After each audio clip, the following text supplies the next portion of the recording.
السلام علیکم ورحمۃ اللہ وبرکاتہ۔ وعلیکم السلام ورحمۃ اللہ وبرکاتہ۔ نحمده ونصلی علی رسولہ الکریم، اما بعد فاعوذ باللہ من الشیطان الرجیم، بسم اللہ الرحمن الرحیم۔ رب اشرح لی صدری ویسر لی امری واحلل عقدۃ من لسانی یفقہوا قولی۔ کل کے لیسن پر کسی نے اسباق لکھے ہیں دار ارقم اور ہجرت حبشہ کے بارے میں کہ حالات کیسے ہی کیوں نہ ہو، آزمائش کیسی ہی سخت کیوں نہ ہو، اس سے نکلنے کی راہ ضرور سوچنی چاہیے۔ یعنی انسان پر اگر آزمائش آ جائے، مثلا کوئی بیمار ہو جاتا ہے یا کسی بھی قسم کی کوئی تکلیف آتی ہے، تو اس سے نکلنے کا راستہ ضرور سوچنا چاہیے۔ جیسے مسلمانوں نے حبشہ کی طرف ہجرت کی، اور مخالفت سے گھبرانے کی بجائے مثبت سمت میں اپنا سفر جاری رکھنا چاہیے۔ دوسری بات یہ کہ کسی بھی مشکل یا مخالفت کا حل مل کر منظم سوچ کے ساتھ کرنا چاہیے۔ یعنی یہ نہیں کہ ہر کوئی اپنا اپنا حل سوچے اور اپنی اپنی جانب چل پڑے۔ اگر اس وقت بھی مسلمان کوئی حبشہ نکل جاتا، کوئی یمن کی طرف، کوئی ایران، کوئی کہیں، تو یہ چیز ان کے لیے فائدہ مند نہ ہوتی۔ پھر یہ کہ دین پر عمل ہر حالت میں کیا جائے گا، خواہ چھپ کر ہی کیوں نہیں، جیسے دار ارقم میں۔ صبر کے بغیر چارہ نہیں، مختلف حالات میں صبر کا طریقہ مختلف ہوتا ہے، اور صبر کے لیے بھی اللہ سے دعا مانگی جائے کہ اللہ تعالیٰ صبر کی توفیق عطا کرے جب مشکل آ جائے۔ مختلف حالات میں مختلف طرح سے ہجرت کی جا سکتی ہے۔ ہجرت آسان نہیں، مگر تصادم کی بجائے ہجرت بہتر ہے۔ یعنی مکہ میں ٹکرانے کی بجائے حبشہ کی طرف جانا بہتر تھا۔ جان سے زیادہ ایمان بچانا ضروری ہے۔ ہجرت نہ کرتے تو یا جان بچاتے یا ایمان، مگر ہجرت سے دونوں بچانے کا اہتمام ہو گیا، یعنی دونوں کو ہی بچانا چاہیے۔ بادشاہ، حکمران یا امیر کا عادل ہونا ضروری ہے، ورنہ انصاف نہ کر سکے گا۔ اسلام کا تعارف ایسے دل نشین اور حکیمانہ انداز میں ہونا چاہیے کہ دوسرے کے دل میں اسلام کی حقانیت واضح ہو، نہ کہ صرف اپنے جذبات کا اظہار کہ ہم اسلام کے بہت متوالے ہیں۔ دل بدلنے کے لیے قرآن مجید جیسا نفیس کلام دوسروں کو سنوانا ضروری ہے۔ یہ ایک زندہ معجزہ اور پرتاثیر کلام ہے۔ اس کے ذریعے دین کی دعوت دینا نتیجہ خیز ہو سکتا ہے۔ بندہ کوشش کرتا ہے تو اللہ مدد فرماتا ہے۔ ہجرت کرنے پر نجاشی کی طرف سے حمایت کی شکل میں اللہ کی مدد آ گئی اور مسلمانوں کو امن کی جگہ میسر آئی۔ اس کے علاوہ ایک اور بات یہ تھی کہ جو قریش تھے ان کے لیے یہ بات بہت گراں تھی کہ ان کے اپنے بچے اور ان کی عورتیں ان کا گھر اور وطن اور ملک چھوڑ کے چلے گئے ہیں۔ ذرا تھوڑی دیر کے لیے سوچیں، اگر کسی کا بچہ یا اس گھر کی خاتون اگر گھر چھوڑ جائے تو گھر والوں کے لیے یہ چیز کیسی ہوتی؟ ناقابل برداشت۔ تو قریش اگرچہ مخالفت کر رہے تھے اور ان کو مسلمانوں کے اسلام لانے سے ہی بہت تکلیف پہنچ رہی تھی، لیکن ہجرت سے اور زیادہ تکلیف پہنچی۔ ایک تو یہ کہ یہ سب ہمارے ہاتھ سے نکل گئے، اور دوسرے یہ کہ وہ اپنا دین پہلے انہوں نے چھوڑا، پھر گھر چھوڑا، رشتہ دار چھوڑے۔ تو یہ ساری چیزیں اوور آل مجموعی طور پر تکلیف کا باعث تھیں قریش کے لیے، اور ان کو سوچنے پر مجبور کر رہی تھی۔ اس کا مطلب یہ ہے کہ سچ اور حق کو واضح کریں۔ جیسے کل بھی پڑھا تھا کہ جب نجاشی کو یہ کہا گیا کہ عیسیٰ علیہ السلام کے بارے میں مسلمانوں کا عقیدہ ٹھیک نہیں، تو اس پر مسلمانوں کے لیے، جیسے حضرت ام سلمہ کہتی ہیں کہ یہ وقت ہمارے لیے سب سے زیادہ سخت تھا، ہم بہت بڑی مشکل میں آ گئے تھے کہ اگر ہم نجاشی یا وہاں کے لوگوں کے عقیدے کے خلاف کوئی بات کہتے ہیں حضرت عیسیٰ علیہ السلام کے بارے میں تو ہم پکڑے جاتے ہیں، اور اگر ہم سچ نہیں بولتے، غلط بیانی کرتے ہیں تو بھی بہت غلط بات ہے۔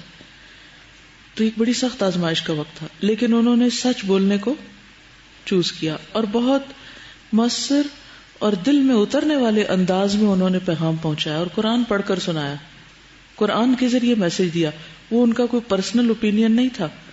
بہت دفعہ ہم اپنے پرسنل اوپینین دینے لگ جاتے ہیں، بحثوں میں پڑ جاتے ہیں، جس سے معاملہ اور خراب ہو جاتا ہے۔ کسی سے بھی بات کرنے سے پہلے اپنا ٹرسٹ بلڈ کرنا ضروری ہے تاکہ وہ آپ کی بات سنے۔ اگر اس کو ٹرسٹ ہی نہیں ہے آپ پر تو آپ جتنی لمبی چاہے تقریر کریں اس کو کوئی فائدہ نہیں ہوگا. پھر اسی طرح آپ دیکھیں کہ اگرچہ نجاشی نے اس وقت کہا تھا تنکا ایک اٹھا کے کہ عیسیٰ علیہ السلام جو کچھ تم نے بتایا اس سے ایک تنکے کے برابر بھی اوپر نہیں ہے، بالکل ایسا ہی ہے جو تم نے کہا ہے. نجاشی تو درست بات پہ پہنچ گیا، لیکن آپ کو معلوم ہے کہ پادریوں کا ری ایکشن کیا تھا؟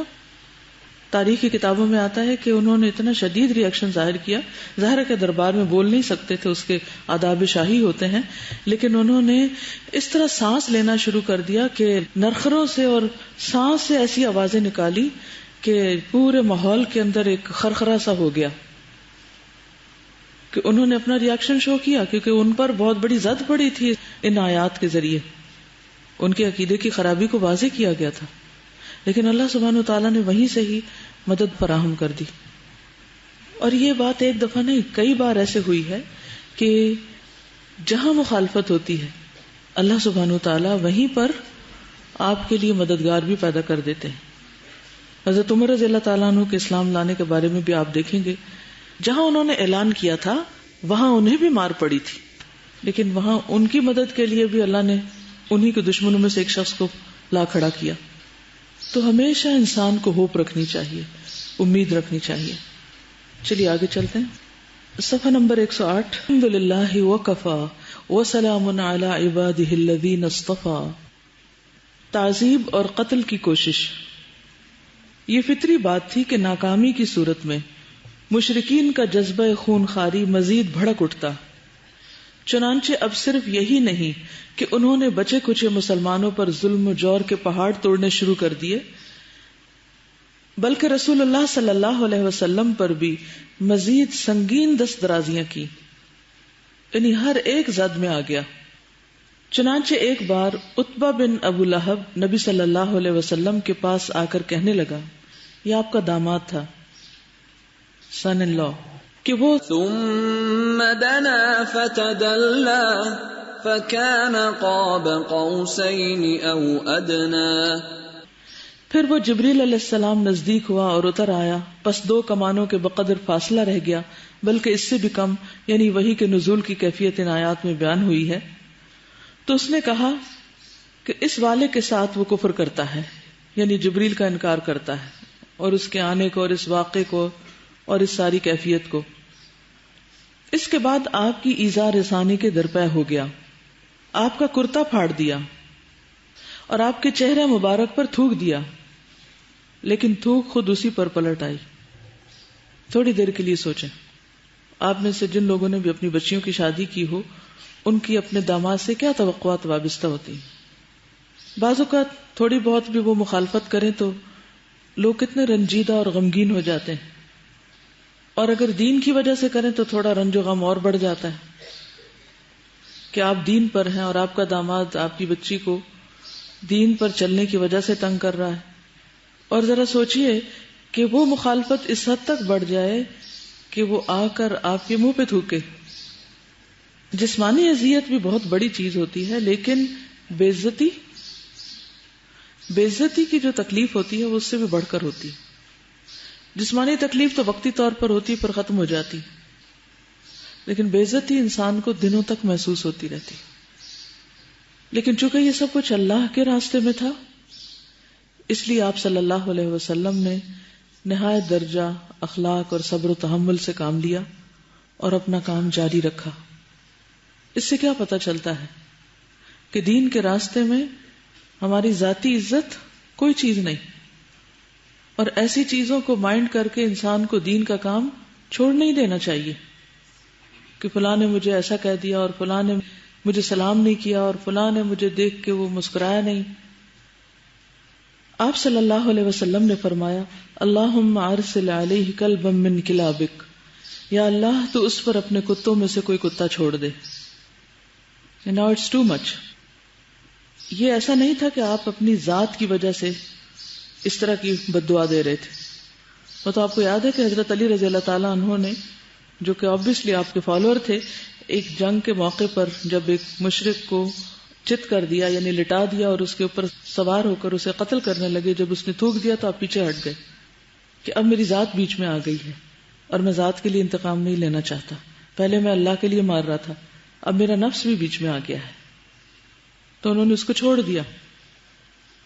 تو اللہ کے رسول صلی اللہ علیہ وسلم سے یہ توقع نہیں کی جا سکتی کہ آپ نے اپنی ذات کی وجہ سے یا اپنی بے عزتی کی وجہ سے اس کے لیے ایسی دعا کی، بلکہ آپ کی ذات کے ساتھ دین کی عزت وابستہ ہے. آج بھی اگر کوئی شخص آپ کی توہین کرتا ہے تو صرف آپ کی ذات کی نہیں بلکہ دین کی اور اللہ کے ایک میسنجر کی توہین کرتا ہے. کسی ملک کا بھی جو امبیسڈر ہوتا ہے اگر اس کے ساتھ کوئی بدسلوکی کرے تو اس کے نتیجے میں بعض اوقات جنگیں تک ہو جاتی ہیں. رسول اللہ صلی اللہ علیہ وسلم تو اللہ کے بھیجے ہوئے میسنجر ہیں، کائنات کے رب کے. تو اگر ان کی کوئی توہین کرے یا ان کے ساتھ کوئی ایسا معاملہ کرے تو اس کو اس کی اجازت نہیں دی جا سکتی. اس کے بعد وہ ایک قافلے کے ساتھ ملک شام گیا. جب قافلے نے راستے میں ملک شام کے مقام زرقاء پر پڑاؤ ڈالا تو ایک شیر نے ان کے گرد چکر لگایا. عتبہ کہنے لگا واللہ یہ مجھے کھا جائے گا، جیسا کہ محمد نے میرے لیے بد دعا کی. میں شام میں ہوں، وہ مکہ میں ہے، لیکن اس نے مجھے مار ڈالا. چنانچہ جب وہ لوگ سونے لگے تو عتبہ کو اپنے بیچوں بیچ سلایا، میں نے اسے پروٹیکٹ کرنے کے لیے. پھر بھی شیر نے اونٹوں اور انسانوں کو پھلانگتے ہوئے ٹھیک اسی کا سر آدھا بوچا اور اسے مار ڈالا. اسی طرح ایک بار نبی صلی اللہ علیہ وسلم حالت سجدہ میں تھے کہ عقبہ بن ابی معیط نے آ کر آپ کی گردن مبارک اپنے پاؤں سے اس قدر زور سے روندی، معلوم ہوتا تھا کہ آپ کی آنکھیں نکل پڑیں گی. سوچئے وہ اللہ کے رسول ہیں اور جسمانی اذیتیں برداشت کر رہے ہیں، اور کسی کی گردن پہ پاؤں رکھنا بھی کوئی معمولی چیز نہیں. آپ کو کبھی اتفاق ہوا ہوگا جو لوگ کبھی حج یا عمرے کے لیے گئے ہوں، وہاں کئی دفعہ ایسا ہوتا ہے کہ جب بہت رش ہوتا ہے نماز میں یا طواف کے وقت تو کسی کی کونی آ لگتی ہے یا کسی کا بھولے میں کوئی پاؤں آ لگتا ہے آپ کو سجدے کی حالت میں، یا کسی طرح بھی کوئی ٹکراتا ہے تو کیا کیفیت ہوتی، حالانکہ کوئی جان بوجھ کے نہیں کر رہا ہوتا. جی ایک دم پینک ہو جاتا ہے انسان اور ایک دم غصے میں بھی آ جاتے ہیں بعض اوقات. یعنی اپنے آپ کو کنٹرول کرنا بہت مشکل ہوتا ہے کہ ہم نماز پڑھ رہے ہیں اور نماز کے دوران یہ حرکت. واقعات کی رفتار سے معلوم ہوتا ہے کہ مشرکین نے اسلامی دعوت روکنے کی مختلف کوششوں میں ناکامیوں کے بعد سنجیدگی کے ساتھ یہ بھی سوچنا شروع کر دیا تھا کہ نبی صلی اللہ علیہ وسلم کو قتل کر دیں، کام ہی ختم ہو، خواہ اس کے نتیجے میں زبردست خون ریزی کی نوبت ہی کیوں نہ آ جائے. اور یہ امر اس بات سے مترشح ہے، یعنی واضح ہے کہ ایک روز ابو جہل نے قریش سے کہا آپ لوگ دیکھ رہے ہیں کہ محمد ہمارے دین کو عیب لگانے، ہمارے آباء و اجداد کی بدگوئی کرنے، ہماری عقلوں کو معوف ٹھہرانے اور ہمارے معبودوں کو برا بھلا کہنے کے سوا کوئی بات ماننے کو تیار نہیں. اس لیے میں اللہ سے عہد کرتا ہوں کہ ایک بھاری بھرکم اور بمشکل اٹھنے والا پتھر لے کر اس کی طاق میں بیٹھوں گا، اور جب وہ نماز پڑھتے ہوئے سجدے میں جائے گا تو اس کا سر کچل دوں گا. یعنی حالت سجدہ پر ان کو اور زیادہ اعتراض تھا. اور یہاں پھر آپ دیکھیں کہ میں اللہ سے عہد کرتا ہوں، اس سے کیا پتہ چلتا ہے کہ وہ لوگ بھی اللہ کو مانتے تھے اور اپنے آپ کو بہت سچا گردانتے تھے کہ ہم جو محمد صلی اللہ علیہ وسلم کی مخالفت کر رہے ہیں بالکل درست کر رہے ہیں. تو اس نے کہا کہ اس کے بعد تم لوگوں کا جی چاہے تو مجھے بچانا، ورنہ بے یار و مددگار چھوڑ دینا. بنو عبد مناف سے جو بن پڑے گا وہ کر لیں گے، یعنی پھر جو ان کا دل چاہے وہ مارے، کیونکہ قبائلی نظام تھا اور قبیلے کے کسی ایک آدمی کو بعض اوقات مارا جاتا تو اس کے بدلے کئی ایک کو مار ڈالا جاتا. تو اس نے کہا مجھے تو اب پرواہ نہیں، میں تو اب یہ کرنے والا ہوں، یعنی آپ کو نعوذ باللہ قتل کرنے والا ہوں، اور پھر دیکھا جائے گا جو کچھ ہوتا ہے. لوگوں نے کہا واللہ ہم تمہیں ہرگز نہیں چھوڑ سکتے، تم جو کرنا چاہتے ہو کر گزرو. انہوں نے بھی شے دی. اس کے بعد صبح ہوئی تو ابو جہل ویسا ہی ایک پتھر لے کر بیٹھ گیا. ادھر نبی صلی اللہ علیہ وسلم معمول کے مطابق تشریف لائے اور کھڑے ہو کر نماز شروع کر دی. قریش بھی انتظار کر رہے تھے کہ دیکھیں ابو جہل کیا کرتا ہے. اب ابو جہل نے قدم اٹھائے اور آگے بڑھا، لیکن جو ہی قریب پہنچا تو اس قدر خوف زدہ ہو کر بھاگا کہ رنگ اڑا ہوا، حواس باختہ، اور دونوں ہاتھ پتھر پر چپکے ہوئے تھے. اس نے پتھر پھینک دیا. قریش نے کہا ابو الحکم تمہیں یہ کیا ہوا؟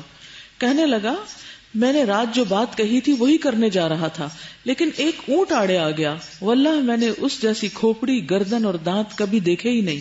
وہ چاہتا تھا کہ مجھے کھا جائے. رسول اللہ صلی اللہ علیہ وسلم نے فرمایا ذاک جبریل لو دنا لاخذہ. وہ جبریل علیہ السلام تھے، اگر وہ قریب آتا تو دھر پکڑتے، یعنی ابو جہل کو پکڑ لیتے. اس سے پتہ چلتا ہے کہ اللہ سبحانہ وتعالیٰ اپنے بندوں کی حفاظت کے لیے بندوں کے علاوہ فرشتوں کو بھی مقرر کرتا ہے. جیسے سورۃ حامی و سجدہ میں آتا ہے نا ان الذین قالوا ربنا اللہ ثم استقاموا، یہ ہے استقامت. تتنزل علیہم الملائکۃ الا تخافوا ولا تحزنوا وابشروا بالجنۃ التي کنتم توعدون نحن اولیاؤکم فی الحیاۃ الدنیا. ہم دنیا میں بھی تمہارے مددگار ہیں. تو یہ اسی طرح کی ایک مدد ہے کہ جب معاملہ حد سے بڑھ جائے اور کسی شخص پر اس طرح کی ناروا زیادتی ہونے لگے تو اللہ سبحانہ وتعالیٰ غیبی امداد بھی کرتے ہیں، جیسے بدر کے میدان میں ہوئی، جیسے یہاں پر نبی صلی اللہ علیہ وسلم کی ہوئی، اور جگہوں پر بھی ہوئی. تو بات یہ ہے کہ ما ودعک ربک وما قلی. اگر آپ اللہ کے لیے سچے ہیں، مخلص ہیں، سنجیدہ ہیں، تکلیفوں کے باوجود اس راستے پر جمے ہوئے ہیں، تو اللہ تعالیٰ آپ کو تنہا نہیں چھوڑے گا. ان تنصروا اللہ ینصرکم ویثبت اقدامکم. اگر تم اللہ کی مدد کرو گے اللہ تمہاری مدد کرے گا اور تمہارے قدم جما دے گا اور استقامت نصیب ہوگی. اس کے بعد اس سے بھی زیادہ سنگین حادثہ پیش آیا. اب آپ دیکھیں گریجولی انکریز ہوتا جا رہی ہے سب ٹارچر، جس کی تفصیل یہ ہے کہ ایک روز قریش حتیم میں اکٹھے ہو کر رسول اللہ صلی اللہ علیہ وسلم کے بارے میں باتیں کر رہے تھے کہ اچانک آپ صلی اللہ علیہ وسلم نمودار ہوئے. حتیم تو معلوم ہے نا، وہ سیمی سرکل جیسی ایک کعبہ کے باہر جگہ ہے جو کعبہ کا حصہ تھا پہلے. تو لوگ وہاں اکٹھے ہو کر باتیں کر رہے تھے. کس کے بارے میں؟ رسول اللہ صلی اللہ علیہ وسلم کے بارے میں، کہ اچانک آپ صلی اللہ علیہ وسلم نمودار ہوئے اور خانہ کعبہ کا طواف شروع کر دیا. دوران طواف جب ان کے قریب سے گزرے تو انہوں نے طعنہ زنی کی، مذاق وغیرہ اڑایا. اس کا اثر آپ کے چہرے پر دیکھا گیا. جب دوبارہ گزرے تو انہوں نے پھر طعنہ زنی کی اور اس کا اثر بھی آپ کے چہرے پر دیکھا گیا. اس کے بعد نبی کریم صلی اللہ علیہ وسلم تیسری بار گزرے تو اس بار بھی انہوں نے طعنہ زنی کی. اب کی بار آپ نے ٹھہر کر فرمایا اتسمعون یا معشر قریش اما والذی نفسی بیدہ لقد جئتکم بالذبح. قریش کے لوگوں سن رہے ہو؟ اس ذات کی قسم جس کے ہاتھ میں میری جان ہے، میں تمہارے پاس تمہارے قتل اور ذبح کا حکم لے کر آیا ہوں. آپ کی اس بات کا اتنا گہرا اثر ہوا کہ ان پر سکتہ طاری ہو گیا، گویا ان کے سر پر پرندہ آ بیٹھا ہو. یہاں تک کہ آپ کے بارے میں جو سب سے سخت آدمی تھا وہ بھی اچھی سے اچھی باتیں کر کے آپ کو منانے لگا، کیونکہ دل میں تو جانتے تھے کہ آپ اللہ کے نبی ہیں اور جو کہتے ہیں وہ ہو کر رہتا ہے. اور اب آئی ہماری شامت. اور ابو لہب کے بیٹے کا حال تو سن ہی چکے تھے. اگلے دن یہ لوگ پھر اکٹھے ہو کر آپ ہی کی باتیں کر رہے تھے کہ اچانک آپ نمودار ہوئے اور آپ کو دیکھتے ہی سب کے سب آپ پر لپک پڑے، آپ کی چادر پکڑ لی اور کہنے لگے تم ہی ہو جو ہم کو ہمارے باپ دادا کے معبودوں سے روکتے ہو. آپ نے فرمایا انا ذاک، ہاں میں ہی ہوں. یہ سنتے ہی سب کے سب آپ پر پل پڑے. کوئی للکار رہا تھا، کوئی زد و کوب کر رہا تھا، کوئی کچھ اور. عقبہ بن ابی معیط نے لپک کر آپ کا کپڑا پکڑ لیا اور گلے میں لپیٹ کر بل دیتے ہوئے نہایت سختی سے گلا گھونٹا، یعنی رسی کی طرح کپڑا ڈال کے اس کو یوں جیسے نچوڑنے کے انداز میں کپڑے کو نچوڑتے ہیں نا، تو اس طرح اس کو بل دینے لگا تو آپ کا گلا انہیں ایک طرح سے اسٹرینگل کر دیا. ادھر حضرت ابو بکر رضی اللہ تعالیٰ عنہ کو اس دل دو صورتحال کی اطلاع ملی تو وہ دوڑ کر آئے. عقبہ کو دونوں کندھوں سے پکڑا اور دھکے دے کر نبی صلی اللہ علیہ وسلم سے الگ کیا. پھر وہ کسی کو مار رہے تھے، کسی سے لڑ رہے تھے اور کہتے جا رہے تھے تم پر افسوس، تم ایک آدمی کو اس لیے قتل کر رہے ہو کہ وہ کہتا ہے میرا رب اللہ ہے. اب کفار نبی صلی اللہ علیہ وسلم کو چھوڑ کر ابو بکر رضی اللہ عنہ پر پلٹ پڑے اور انہیں اس قدر مارا کہ ان کے چہرے اور ناک میں تمیز مشکل ہو گئی. یہ پورا چہرہ سوج گیا، اتنا سوجا کہ ناک برابر ہو گیا، جسے ناک نظر نہ آتا ہو. ان کی 4 چوٹیاں تھیں، یعنی بال 4 حصوں میں تھے، ان کو چھوا جاتا تو ہاتھ میں آ جاتی تھی، اتنے بال ان کے کھینچے گئے. چنانچہ بنو تیم ان کو کپڑے میں لپیٹ کر لے گئے، یعنی ان کے قبیلے والے، اور گھر میں داخل کر دیا. انہیں ان کی موت میں کوئی شبہ نہ تھا کہ اب یہ نہیں بچیں گے، یعنی اتنی مار پڑی تھی. لیکن سرے شام وہ بول پڑے، اور بولے تو رسول اللہ صلی اللہ علیہ وسلم کا حال پوچھا. اگر آپ کو کسی کی وجہ سے مار پڑی ہو تو پھر بھی محبت باقی رہے گی. اس پر بنو تیم نے انہیں ملامت کی اور وہاں سے چلے گئے، یعنی قبیلہ بھی ساتھ چھوڑ گیا. پہلے تو وہ تیمارداری کر رہے تھے، خیال رکھ رہے تھے، اور اب انہوں نے کہا کہ تم تو باز نہیں آتے، تم اٹھ کے پھر انہی کا نام لے رہے ہو، تم جانو تمہارا کام. آپ دیکھیے کہ کیسی استقامت تھی، کوئی چیز ان کو رتی برابر بھی اپنے مقصد سے ہلا نہیں رہی تھی، چاہے مار ہو، چاہے بے عزتی ہو، چاہے کچھ بھی ہو، چاہے قبیلہ ساتھ چھوڑ جائے. اس کے بعد انہیں کھانا پیش کیا گیا، لیکن انہوں نے اس وقت تک کھانے پینے سے انکار کر دیا جب تک کہ رسول اللہ صلی اللہ علیہ وسلم کو دیکھ نہ لیں. چنانچہ جب رات کا سناٹا چھا گیا اور لوگ آرام کرنے لگے تو انہیں دار ارقم میں رسول اللہ صلی اللہ علیہ وسلم کے پاس پہنچایا گیا. رات کو کیوں؟ خفیہ طریقے سے جاتے تھے نا. انہوں نے جب آپ کو بخیر پایا تو کھانا پینا گوارا کیا، یعنی جب انہیں پتا چلا کہ آپ ٹھیک ٹھاک ہیں اور خود اپنی آنکھوں سے دیکھ لیا تو وہ بھی کچھ نارمل ہوئے. یوں جب ابو بکر رضی اللہ عنہ پر سختی بہت بڑھ گئی اور زندگی کی راہیں دشوار ہو گئیں تو وہ ہجرت حبشہ کے ارادے سے نکل پڑے. برق غماد پہنچے تو قارہ اور احابیش کے سردار مالک بن دغنہ سے ملاقات ہو گئی. اس نے ارادہ دریافت کیا، کدھر کو جاتے ہو؟ ابو بکر رضی اللہ تعالیٰ عنہ نے بتایا تو کہنے لگا، آپ جیسا آدمی نکالا نہیں جا سکتا. آپ خالی ہاتھ والوں کا بندوبست کرتے ہیں، صلہ رحمی کرتے ہیں، بے سہاروں کا بوجھ اٹھاتے ہیں، مہمان نوازی کرتے ہیں، اور حق کے سلسلے میں پیش آنے والے مصائب کے ازالے میں مدد کرتے ہیں. لہذا میں آپ کا ضامن ہوں، آپ واپس چلیں اور اپنے شہر میں اپنے رب کی عبادت کریں. یہاں پھر کون سی خوبیاں بتائی جا رہی؟ نبی صلی اللہ علیہ وسلم کے بعد حضرت ابو بکر کے بھی جو اخلاق ہیں وہ آپ سے ملتے جلتے ہیں. وہی باتیں جن کی گواہی حضرت خدیجہ نے حضور صلی اللہ علیہ وسلم کے لیے دی تھی، اسی قسم کی گواہی ایک بہت دور کا شخص، یعنی دور دور تک حضرت ابو بکر کی اس اخلاق کی خبریں پہنچی ہوئی تھی کہ آپ کیسے بااخلاق انسان ہیں، کون ہیں آپ. تو آپ دیکھیے کہ کس چیز سے پہچانے جا رہے ہیں. ہر شخص کی ایک پہچان ہوتی ہے نا، اور وہ پہچان کس سے بنتی ہے؟ آپ کی پہچان کس سے بنتی ہے؟ باتوں سے، عمل سے، کہ آپ کا رویہ کیا ہے، آپ کا معاملہ کیا ہے، آپ کا لوگوں کے ساتھ لین دین کیسا ہے. تو یہ انسان اپنے عمل کو چھپا سکتا ہی نہیں، وہ کسی نہ کسی طرح ظاہر ہو کے رہتا ہے، اور انسان کی حقیقت کھل کے سامنے آ جاتی. وہ بہت سے لوگوں کو دھوکہ دے سکتا ہے لیکن حقیقت میں دے نہیں سکتا. ہم کون ہیں؟ وہی جو ہمارے عمل ہیں، انہی کے مطابق لوگوں کے دلوں میں اللہ ہماری قدر ڈالتا ہے، انہی کے مطابق ہمارا ایک امیج کریٹ ہوتا ہے، وہی ہماری پہچان بنتا ہے. دکھاوے کے لیے اگر کوئی کرتا ہے تو وہ بھی پہچانا جاتا ہے، لیکن اگر کوئی سنجیدگی کے ساتھ کرتا ہے، کسی محسن کا بھی حق نہیں مارتا. آخرت کے علاوہ دنیا میں بھی اس کو نیک نامی نصیب ہوتی ہے. کہتے کہ آپ جیسا شخص جو اتنا خیر خواہ اور اتنا فائدہ دینے والا ہے وہ زمین سے نکال دیا جائے. یہاں اس آیت کو بھی یاد کر لیجئے کہ اما ما ينفع الناس فيمكث في الارض، جو شخص لوگوں کو فائدہ دیتا ہے وہ زمین میں ٹھہرا رہتا ہے، جم جاتا ہے، اس کو استقامت نصیب ہوتی.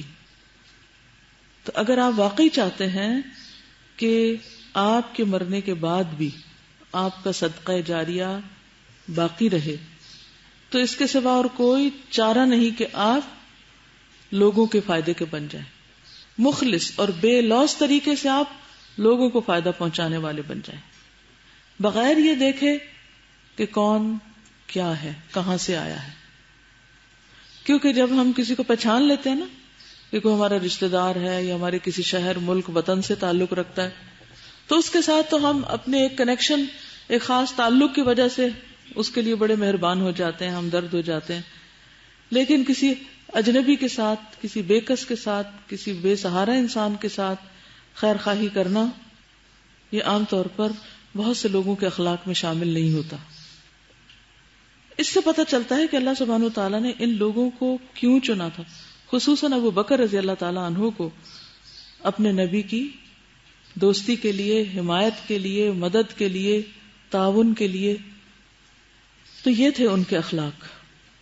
اس معیار پر ہم سب اپنے آپ کو پرکھ لیں کہ ہم اس میں سے کتنے کام کرتے ہیں. اس کے بعد دونوں واپس آئے. دونوں سے مراد حضرت ابو بکر کو وہ ساتھ لے کر آئے خود اپنی حمایت میں، اور ابن دغنہ نے قریش میں اعلان کیا کہ اس نے ابو بکر کو پناہ دی ہے. اب یہ وہ وقت ہے کہ ان کا سارا کنبہ قبیلہ سب چھوڑ چکے ہیں، تو اللہ تعالیٰ ایک باہر کے شخص کو ان کا مددگار بنا دیتا ہے. پھر وہی بات کہ حالات کتنے بھی سخت ہو جائیں، اللہ کی مدد وہیں سے کہیں سے نکل آتی. قریش نے اس کی پناہ دہی کا انکار نہ کیا. انہوں نے کہا ٹھیک ہے، البتہ یہ کہا کہ ابو بکر سے کہو کہ وہ کھلم کھلا نہیں بلکہ اپنے گھر میں اپنے رب کی عبادت کریں، کیونکہ ہمیں اندیشہ ہے مبادا ہماری عورتیں، بچے اور کمزور لوگ فتنے میں پڑ جائیں. چنانچہ حضرت ابو بکر رضی اللہ عنہ کچھ عرصہ اس بات پر برقرار رہے کہ اچھا ٹھیک ہے، میں تمہاری بات مان لیتا ہوں. پھر انہوں نے اپنے گھر کے صحن میں مسجد بنا لی. گھر میں ہی پڑھ رہے تھے لیکن صحن کے اندر باقاعدہ انتظام کر لیا نماز کا، اور کھلے عام نماز پڑھنے اور قرات کرنے لگے. اس پر ابن دغنہ نے اپنی پناہ دہی یاد دلائی.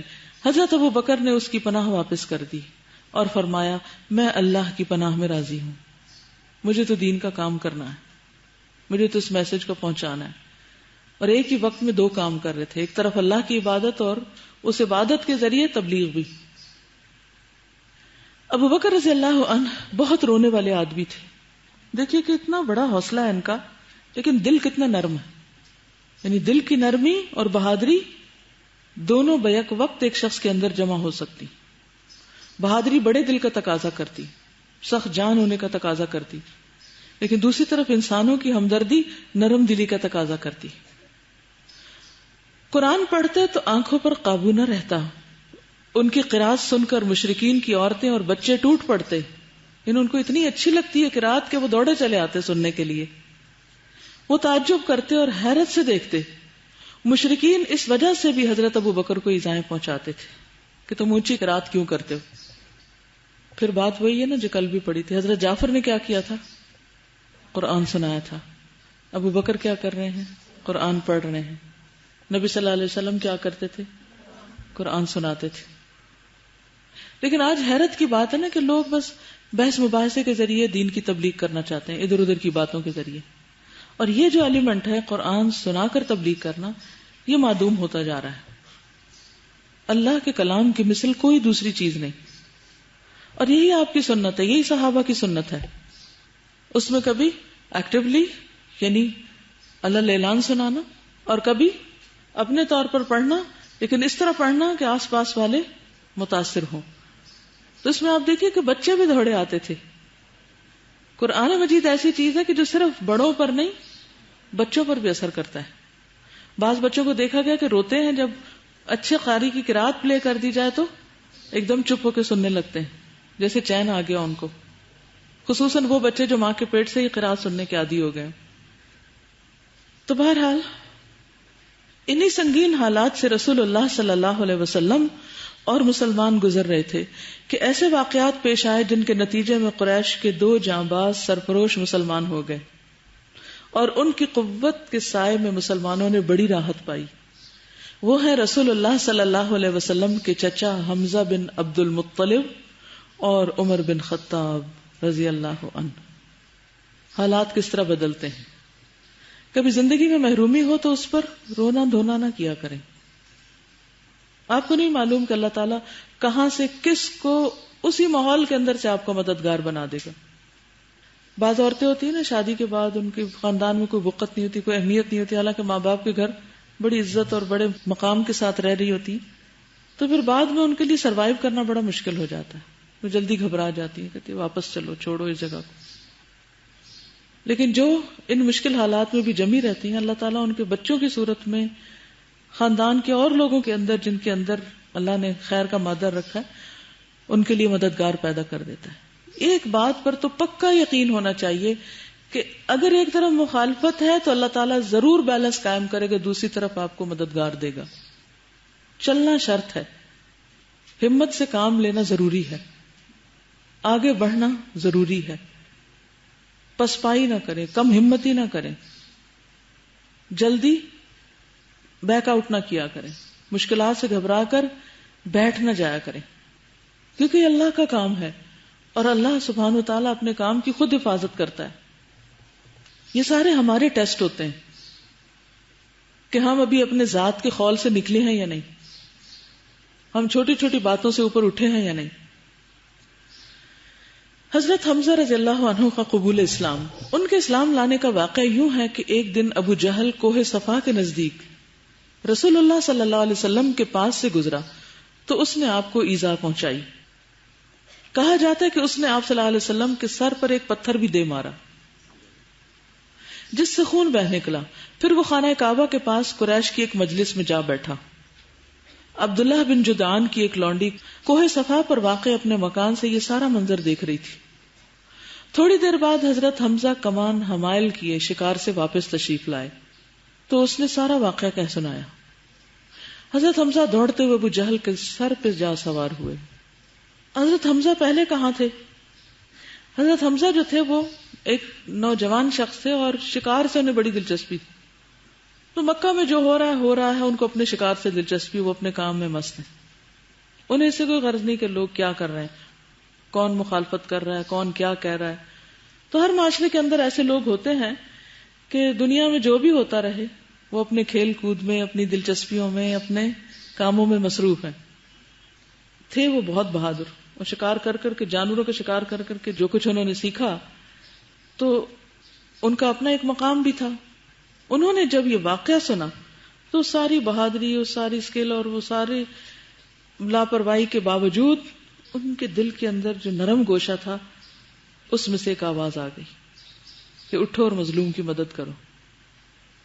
حضرت حمزہ دوڑتے ہوئے ابو جہل کے سر پہ جا سوار ہوئے، بہت بہادر تھے، اور بولے، ارے عباد شکم چھوڑنے والے، تو میرے بھتیجے کو گالی دیتا ہے۔ یعنی ایک طرح سے سخت الفاظ استعمال کیے، حالانکہ میں بھی اسی کے دین پر ہوں، مسلمان نہیں ہوا تھے ابھی، غصے میں جوش میں کہا میں بھی اسی کے دین پر ہوں، میں بھی اسی کے ساتھ ہوں۔ یعنی ایک جذباتی حمایت تھی۔ اس کے بعد میں سوچا کہ میں نے کیا کہہ دیا، پھر کچھ روز غور و فکر کے بعد مسلمان ہو گئے تھے۔ اس کے بعد اسے اس زور سے کمان ماری ابو جہل کو کہ اس کے سر پر بدترین قسم کا زخم آ گیا۔ اس پر دونوں قبیلے بنو مخزوم اور بنو ہاشم ایک دوسرے کے خلاف بھڑک اٹھے۔ تو بنو مخزوم جو تھا قریش کے بعد سب سے زیادہ حضور صلی اللہ علیہ وسلم کی مخالفت کرنے والوں میں سے تھا، مگر ابو جہل نے یہ کہہ کر معاملہ ٹھنڈا کر دیا کہ ابو عمارہ یعنی حضرت حمزہ کو جانے دو، میں نے واقعی اس کے بھتیجے کو بہت بری گالی دی تھی، یعنی حضور صلی اللہ علیہ وسلم کو گالی دی تھی اس نے۔ ظاہر ہے کہ حضرت حمزہ رضی اللہ عنہ کا اسلام محض حمیت کے طور پر تھا، یعنی غیرت میں آ کر انہوں نے ایسا کیا تھا، گویا کسی قصد و ارادے کے بغیر زبان سبقت کر گئی تھی، یعنی بھی دل میں نہیں تھا، زبان سے بول دیا۔ تو بعض اوقات ایسا ہوتا ہے نا کہ ہمارے منہ سے کوئی لفظ نکل جاتا ہے اچھا یا برا، تو پھر چیزیں اس کے مطابق ہی ہونے لگتی، لیکن پھر اللہ نے ان کا سینہ اسلام کے لیے کھول دیا۔ وہ قریش کے بڑے معزز اور مضبوط جوان تھے، یہاں تک کہ ان کا لقب اسد اللہ کا شیر پڑ گیا۔ وہ ذی الحجہ سن 6 نبوت میں مسلمان ہوئے، یعنی جب لوگ ہجرت حبشہ کو جا چکے تھے۔ حضرت عمر رضی اللہ عنہ کا قبول اسلام، حضرت حمزہ کے اسلام لانے کے 3 ہی دن بعد حضرت عمر بھی مسلمان ہو گئے۔ وہ اسلام لانے سے پہلے مسلمانوں کے خلاف بہت ہی سخت گیر تھے۔ ایک رات رسول اللہ صلی اللہ علیہ وسلم خانہ کعبہ کے پاس نماز پڑھ رہے تھے، حضرت عمر نے چھپ کر چند آیتیں سن لی۔ ان کے دل میں آیا کہ یہ حق ہے، لیکن اپنے عناد پر قائم رہے، حتیٰ کہ ایک روز رسول اللہ صلی اللہ علیہ وسلم کا کام تمام کرنے کی نیت سے تلوار لے کر نکل پڑے۔ راستے میں ایک آدمی سے ملاقات ہو گئی. اس نے پوچھا عمر کہاں کا ارادہ ہے؟ بولے محمد کو قتل کرنے جا رہا ہوں. اس نے کہا محمد صلی اللہ علیہ وسلم کو قتل کر کے بنو ہاشم اور بنو زہرہ سے کیسے بچ سکو گے؟ حضرت عمر نے کہا معلوم ہوتا ہے کہ تم بھی بے دین ہو چکے ہو. اس نے کہا عمر حیرت کی بات نہ بتاؤں، تمہارے بہن بہنوئی بھی تمہارا دین چھوڑ چکے ہیں. یہ سن کر حضرت عمر نے شدید غصے کی حالت میں بہن بہنوئی کے گھر کا رخ کیا. وہاں حضرت خباب بن ارت سورۃ طٰہٰ پر مشتمل ایک صحیفہ پڑھا رہے تھے. حضرت عمر کی آہٹ سنی تو گھر کے اندر چھپ گئے اور ان کی بہن نے صحیفہ چھپا دیا. اندر پہنچے تو پوچھا یہ کیسی بن بناہٹ تھی جو میں نے تم لوگوں کی زبانی سنی؟ انہوں نے کہا کچھ بھی نہیں، بس ہم آپس میں باتیں کر رہے تھے. حضرت عمر نے کہا غالباً تم دونوں بے دین ہو چکے ہو. بہنوئی نے کہا اچھا عمر یہ بتاؤ کہ اگر حق تمہارے دین کے ماں سوا میں ہو تو؟ اتنا سننا تھا کہ حضرت عمر اپنے بہنوئی پہ چڑھ بیٹھے اور انہیں بری طرح کچل دیا. بہن نے لپک کر اپنے شوہر سے الگ کیا تو بہن کو ایسا چانٹا مارا کہ چہرہ خون آلود ہو گیا. بہن نے جوش غضب میں کہا عمر اگر حق تیرے دین کے ماں سوا میں ہو تو اشہد ان لا الہ الا اللہ و اشہد ان محمد رسول اللہ، میں گواہی دیتی ہوں کہ اللہ کے سوا کوئی لائق عبادت نہیں اور میں گواہی دیتی ہوں کہ محمد اللہ کے رسول ہیں صلی اللہ علیہ وسلم. اس پر حضرت عمر کو مایوسی اور ندامت ہوئی اور انہوں نے کہا تمہارے پاس جو کتاب ہے ذرا مجھے بھی دو، میں بھی پڑھوں. بہن نے کہا تم ناپاک ہو اور اسے صرف پاک لوگ ہی چھو سکتے ہیں، اٹھے غسل کرو. انہوں نے غسل کیا، پھر کتاب لی اور بسم اللہ الرحمن الرحیم پڑھی. کہنے لگے یہ تو بڑے پاکیزہ نام ہے. اس کے بعد سورۃ طٰہٰ میں سے اس آیت تک قرات کی. کہنے لگے یہ تو بڑا عمدہ اور بڑا محترم کلام ہے، مجھے محمد کا پتہ بتاؤ. یہ سن کر حضرت خباب باہر آ گئے. کہنے لگے عمر خوش ہو جاؤ، مجھے امید ہے کہ رسول اللہ صلی اللہ علیہ وسلم نے جمعرات کی رات تمہارے متعلق جو دعا کی تھی کہ اے اللہ عمر بن خطاب اور ابو جہل بن ہشام میں سے جو تیرا محبوب ہو اس کے ذریعے سے اسلام کو قوت پہنچا، یہ وہی ہے. پھر بتلایا کہ اس وقت رسول اللہ صلی اللہ علیہ وسلم کوہ صفا کے پاس دار ارقم میں ہیں. حضرت عمر رضی اللہ عنہ وہاں سے نکل کر دار ارقم کے پاس آئے اور دروازے کو دستک دی. ایک آدمی نے دروازے سے جھانکا تو دیکھا کہ عمر تلوار حمائل کیے موجود ہیں، یعنی اٹھائے ہوئے ہیں. حمائل یعنی حمل سے. لپک کر رسول اللہ صلی اللہ علیہ وسلم کو اطلاع دی اور سب لوگ سمٹ کر یکجا ہو گئے. حمزہ رضی اللہ تعالیٰ عنہ نے کہا کیا بات ہے؟ لوگوں نے کہا عمر ہے. حضرت حمزہ نے کہا بس عمر ہے، دروازہ کھول دو. اگر وہ خیر کی نیت سے آیا تو ہم اسے خیر عطا کریں گے، اور اگر کوئی برا ارادہ لے کر آیا ہے تو اسی کی تلوار سے اس کا کام تمام کر دیں گے. ادھر رسول اللہ صلی اللہ علیہ وسلم اندر تشریف فرما تھے. آپ پر وہی نازل ہو رہی تھی. وہی نازل ہو چکی تو اندر سے بیٹھک میں تشریف لائے اور تلوار سمیت حضرت عمر کا کپڑا پکڑ کر سختی سے جھٹکتے ہوئے فرمایا اما تنتہی یا عمر حتی ینزل اللہ بک من الخزی والنکال ما نزل بالولید بن المغیرہ اللہم ھذا عمر بن الخطاب اللہم اعز الاسلام بعمر بن الخطاب. عمر کیا تم اس وقت تک باز نہیں آؤ گے جب تک کہ اللہ تعالیٰ تم پر بھی ویسی ہی ذلت اور رسوائی اور عبرتناک سزا نازل نہ فرما دے جیسی ولید بن مغیرہ پر نازل ہو چکی ہے؟ یا اللہ یہ عمر بن خطاب ہے، یا اللہ اس عمر بن خطاب کے ذریعے سے اسلام کو عزت اور قوت عطا فرما. حضرت عمر نے کہا اشہد ان لا الہ الا اللہ وانک رسول اللہ، میں گواہی دیتا ہوں کہ اللہ کے سوا کوئی لائق عبادت نہیں اور آپ اللہ کے رسول ہیں. اس پر گھر کے اندر موجود صحابہ کرام نے زور سے تکبیر کہی کہ اس کی گونج مسجد حرام والوں تک پہنچ گئی.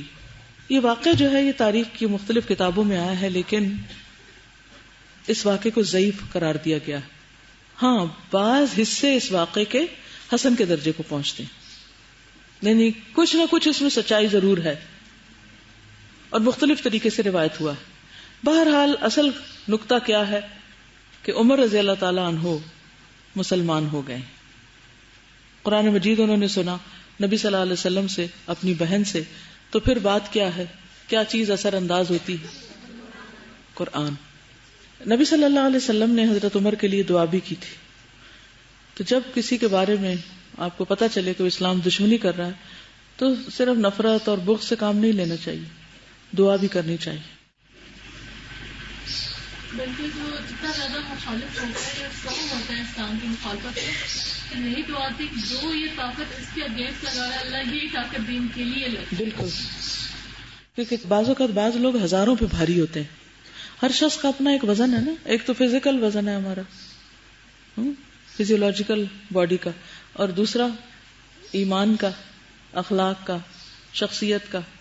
ایک ہی بات ہوتی ہے، ایک شخص کہتا ہے تو انسان پرواہ نہیں کرتا، وہی بات ہوتی ہے کوئی دوسرا کہتا ہے تو دل پہ جا لگتی، بہت بھاری معلوم ہوتی. تو حضرت عمر رضی اللہ تعالیٰ عنہ بھی ان لوگوں میں سے تھے، کیونکہ پڑھے لکھے لوگوں میں سے تھے، عربی ادب اور شاعری کو خوب جانتے تھے. انہی کا قول ہے کہ ان الشعر دیوان العرب، کہ شعر جو ہے وہ عربوں کی ہسٹری ہے. تو جس نے عربوں کی تاریخ پڑھنی ہو وہ عربوں کے شعر پڑھے، شاعری پڑھے، کیونکہ نثر تو لکھتے نہیں تھے، وہ پوئٹری کرتے تھے. تو عمر رضی اللہ تعالیٰ عنہ نہ صرف یہ کہ شعر جانتے تھے بلکہ شعروں کی اچھی بری قسمیں بھی خوب معلوم تھی، خوب نقد جانتے تھے. نقد ہوتی ہے پازیٹو کریٹیسزم. نقد کیا ہوتی؟ ایک ہوتی ہے تنقید اور ایک ہے نقد. نقد اور تبصرہ جس کو ہم کہتے ہیں، پازیٹو کریٹیسزم، جس سے ایک چیز کو مزید بہتر بنانے کے لیے تنقید. دو طرح کی تنقید ہوتی ہے نا. ایک تو ہوتا ہے کسی تنقید میں دوسرے کو کنڈیم کیا جاتا ہے، مثلا کسی نے کچھ لکھا، کسی نے کچھ بنایا، تو انسان اس کو اس انداز میں اس پہ تبصرہ کرتا ہے کہ وہ دوسرے کو بالکل ہی حقیر گردانتا ہے. اور ایک ہوتا ہے کسی چیز کو بہتر بنانے کے لیے تنقید کرنا یا تبصرہ کرنا. ایک مثبت ہوتا ہے، ایک منفی ہوتا ہے. آپ لوگ کیا کرتے ہیں؟ اگر کوئی آپ سے کسی کے بارے میں مشورہ لے، کسی اپنے آرٹ کے بارے میں، کسی تحریر کے بارے میں، کسی کوئی کام دکھا کر، تو عموماً اس وقت ہمارا انداز کیا ہوتا ہے؟ تم تو کچھ جانتے ہی نہیں، اور تم نے یہ بنایا کیا ہے، اور اس میں تو کوئی خیر ہے ہی نہیں. اور بعض اوقات چھوٹی سی کوئی غلطی ہوتی ہے اس کو اتنا بڑا بنا کے پیش کرتے ہیں کہ بس گویا قیامت آ گئی. اس کا کیا نقصان ہوتا ہے؟ رائی کا پہاڑ بنانے میں کیا نقصان ہوتا ہے؟ دوسرا شخص دل چھوڑ دیتا ہے، کام چھوڑ دیتا ہے، وہ کام نہیں کر سکتا. اور بعض اوقات نقد ضروری ہوتا ہے، تنقید ضروری ہوتی ہے کسی چیز کو بہتر بنانے کے لیے. اب آپ ایک غلط چیز کو صحیح تو نہیں کہہ سکتے، اس کا پھر کیا نقصان ہے اگر آپ غلط پر بھی کسی کو شاباش دیے جا رہے ہیں؟ کوئی کوالٹی نہیں ہوگی، اسٹینڈرڈ ہی نہیں ہوگا. تو اس لیے اعتدال کا رستہ سب سے مشکل رستہ ہے، یعنی انسان پھنس جاتا ہے. ادھر بھی نہیں لڑکنا، ادھر بھی نہیں، ٹھیک بھی کرنا ہے اس کو. لہذا سارا کچھ انسان کو اپنے اوپر لینا پڑتا ہے. بڑے صبر و ضبط تحمل کے ساتھ انسان پھر اس چیز کو درست کرتا ہے، اور وہ سب سے مشکل کام ہوتا ہے. کسی کے بارے میں کوئی کامنٹ پاس کر دینا، کوئی تبصرہ کر دینا، ہاں جانتے ہیں اس کو، سنا ہے اس کو، دیکھا ہے اس کو، وغیرہ وغیرہ. تو ہونا کیا چاہیے؟ بہتر راہ کیا ہے؟ خیر خواہی کس میں ہے کہ انسان نہ تو کسی کی جھوٹی تعریف اور خوشامد کرے، اور نہ ہی کسی کے اچھے کام میں سے اگر کوئی ایک آدھ نقطہ، کیونکہ انسان تو کوئی بھی پرفیکٹ کامل نہیں، ہر انسان میں کمی کوتاہی تو رہ ہی جائے گی. تو ہمارا فرض یہ بنتا ہے کہ اس شخص کی کمی کوتاہی کو ہم سپورٹ دے کر اس کو چلنے کے قابل بنا دیں. ہمارے لیے صدقہ جاریہ ہے. وَتَوَاصَوْا بِالْحَقِّ وَتَوَاصَوْا بِالصَّبْرِ. حق بتانا جو ہے وہ بھی ضروری ہے، اور حق سننا بھی ضروری ہے. اور حق معلوم ہونے کے بعد، سچائی معلوم ہونے کے بعد، پھر انسان کے مزاج پر گراں بھی بہت گزرتا ہے، یا نہیں؟ اگر کوئی آپ کو آپ کی خامی بتا دے، چاہے کتنے بھی اچھے انداز میں بتائے، سچ کڑوا ہوتا ہے. اب کڑوی گولی کسی کو کھلا کے پھر انسان کیا کرے؟ وَتَوَاصَوْا بِالصَّبْرِ، ساتھ صبر کی تلقین بھی کرے. لیکن اصل چیز ہے کہ انداز کیا ہے آپ کا. ٹھیک ہے، انداز کیا ہے، سارا راز اسی میں چھپا ہوا ہے. یہ بات سمجھنے کی ہے. ہماری بحیثیت قوم کاموں میں کوالٹی نہیں ہے. کوئی سڑک بنائے، کوئی برج بنائے، کوئی عمارت بنائے، کوئی کچھ لکھے، کچھ بھی کریں، کہیں بھی جائیں، کچھ نہ کچھ گڑبڑ ہر جگہ نظر آئے گی. وجہ کیا ہے؟ کیونکہ ہمارے ہاں نیگیٹو تو کیا، پازیٹو کریٹیسزم کو بھی کوئی سننے کو تیار نہیں ہوتا. وہ ہاتھ پاؤں چھوڑ کے ادھر ہی بیٹھ جائیں گے، لو خود کر لو. یہ جہالت کی نشانی.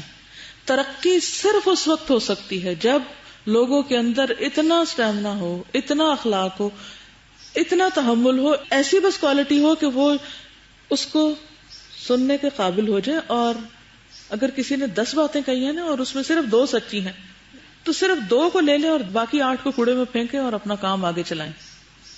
لیکن اس میں سے ان 2 کو بھی نہ لینا، یا یہ ہے کہ اس سارے کو ہی ایک لیبل کر دینا اور اپنی خامی پہ ڈٹ جانا اور پھر ضد میں آ کے اس غلطی میں اور پکا ہونا. اس سے کیا ہوگا؟ کچھ بھی نہیں کر پائیں گے، نیکی کے مواقع گنوا دیں گے. یعنی بعض اوقات ہم چھوٹی سی بات بھی اگر کسی کو کہہ دیں نا، اتنے ایموشنل ہو جاتے ہیں اس پہ کہ ہر چیز چھوڑنے کو تیار ہو جاتے ہیں، اور یا پار. بس ایجوکیشن، تربیت اور وہ جو انسان کو انسان بناتی ہے نا، اس تعلیم کی کمی ہے کہ جو انسان کا ظرف بڑا کرتی ہے، جو انسان کا دل بڑا کرتی ہے. صحابہ کرام، حضرت عمر اور ابو بکر کی اگر آپ باہم ریلیشن شپ دیکھیں، ہر دوسری بات میں ایک دوسرے پہ اختلاف کرتے نظر آ رہے ہیں، لیکن دوستی بھی سب سے زیادہ پکی ہے. یہ ہے نا اخلاق، اور اسی سے وہ لوگ نکھرے بھی اور آگے بڑھے بھی. جو نیت ہے نا وہ بہت زیادہ امپورٹنٹ ہے.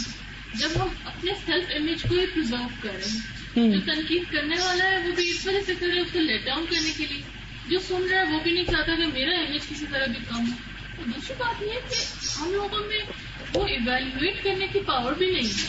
ہم یا تو کوئی بات کسی کی سنتے ہیں یہ بہت اچھا ہے، یہ بس بہت ہی اچھا ہے، اس سے پوچھا کیا چیز اچھی ہے، یہ نہیں پتا، بس ایسے کوئی تو اچھا لگ گیا تو بہت ہی اچھا اس کو اوپر پہنچا دیا. کوئی اگر نہیں اچھا لگا جس سے تھوڑا سا خطرہ محسوس ہوا تو اس کو کہا کہ بس یہ بالکل ہی فضول ہے. کیوں فضول ہے کوئی پتہ نہیں. اصل میں عقل استعمال نہیں کرتے نا، سچے نہیں، اپنے ساتھ بھی اور دوسروں کے بھی. مبالغہ رہی اس قدر کریں گے، تعریف میں بھی مبالغہ اور تنقید میں بھی مبالغہ. اور پھر انداز جو ہے وہ بہت میٹر کرتا ہے. اصل میں انداز جو ہے نا، سچی سے سچی بات کا بھی اگر انداز غلط ہے تو وہ بات غلط ہو جائے گی، چاہے وہ کتنی سونے کے مول ہو وہ بات. یہ سب انہی کی سیرت پڑھ پڑھ کے یہ کوالٹیز آتی ہیں. یعنی قرآن مجید میں تو صفات بتا دی جاتی ہے نا، اور سیرت ہمیں بتاتی ہے کہ لینے والوں نے ان کو لیا کیسے، اور پھر ان کی زندگیاں بدلی کیسے، اور وہ چمکے کیسے، وہ ستارے بنے کیسے، اور کس طرح انہوں نے دنیا کو چمکا دیا. یہ انہی کوالٹیز کی وجہ سے تھا نا. تو میں سمجھتی ہوں ساری چیزوں کے پیچھے سچ ہوتا ہے، سچ. ٹھیک ہے، آگے چلتے ہیں.